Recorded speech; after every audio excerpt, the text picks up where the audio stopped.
So why did you decide to join the Global Food Safety Initiative? A couple reasons. One is it's definitely the international standard for food safety and food quality. And the other is we're sort of pushed into doing it by some of our customers. So a lot of customers will have requirements for what kind of food safety programs you have to have in place. And several of them have moved to GFSI being the requirement. And since that's kind of the highest standard, everything else under it falls in there, so then we're covered for anybody else that wants us to have any kind of a food safety requirement. Since the Global Food Safety Initiative is a business-driven initiative, how do you make sure that all of your supporting companies produce packaged food that have qualify in the food safety? Well, part of GFSI is that we have to certify all of our suppliers. So everybody that supplies us ingredients or packaging, we have to have a certification that they meet our standards.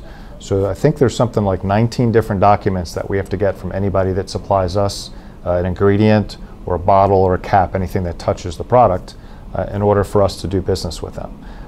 So if they don't meet some kind of minimum standard that we require, we can't buy from them, we can't use them.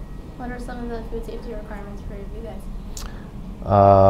So food safety requirements would be making sure that they have an audit and that they pass their audit, that the type of audit they have is of the standard that we require.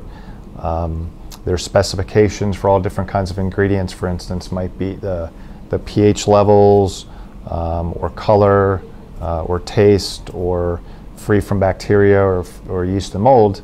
And then they have to give what's called a certificate of analysis that certifies that the standards that they've set for that product are met in the shipment that they're sending to us.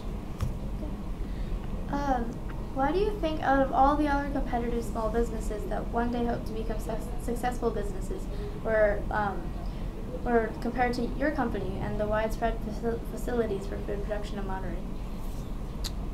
We're no match for your company. Well, there's a lot of competitors, and I think there always will be. So there's small ones and there are big ones, and the smaller ones sometimes have an advantage because they can be more nimble, they can do things more quickly. And then also certain retailers or wholesalers want new products and new people like that, so they'll give them an opportunity to get in.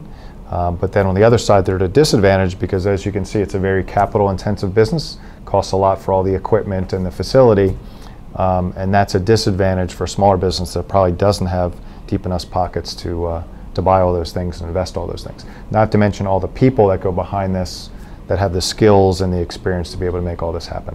Can we stop and stop?